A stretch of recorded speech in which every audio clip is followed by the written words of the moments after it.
written by Wilson Burrell. Solomon from the Bible is the one who said in Proverbs that if we spare the rod we would spoil our children. What many forget when using this to justify spanking is that Solomon also had a son. Let us see how everything turned out with his son and relate these happenings with today's world.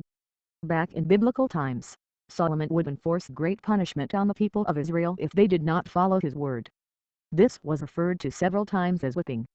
When his son Rehoboam took reign, Israel begged him to lighten their burdens, and in return, they would serve him. He refused and instead said they would have harsher burdens. Israel rebelled and instead followed Jeroboam, who later led them to worshipping idols. Therefore, that is the basics of how things turned out in biblical times. Let us relate that to today.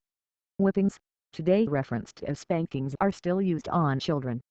Children still rebel just as Israel did, saying that there has to be something better than what they are living with.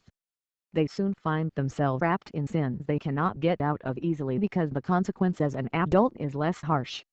The old, wise counsel told Rehoboam that he should serve Israel temporarily so they would serve him forever. Often when a child is spanked, they beg verbally for the parent not to do it and they will be good. The child is saying exactly what Israel said. The old counsel said to respect their wishes.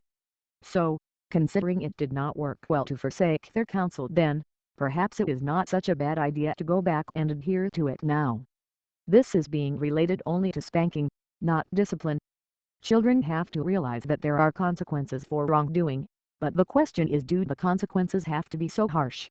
Israel never asked to have their burden, whippings, taken away completely, only to have them lightened.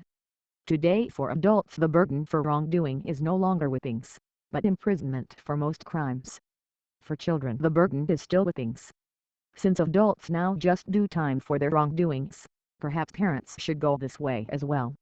Children may rebel a bit to timed outs, but if done correctly the child will realize they have done wrong and therefore are being punished without being terrified.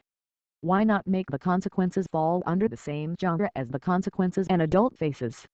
Does it really make sense to punish a child more severely than an adult?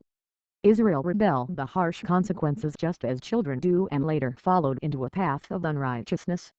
Wise counsel advises that if burdens had been lifted Israel would have followed and there would have been no problem. Perhaps by lifting the burdens we give our children then they do something wrong we will stop the never-ending rebellion and civil war, causing the child to serve the parent, rather than disrespect them.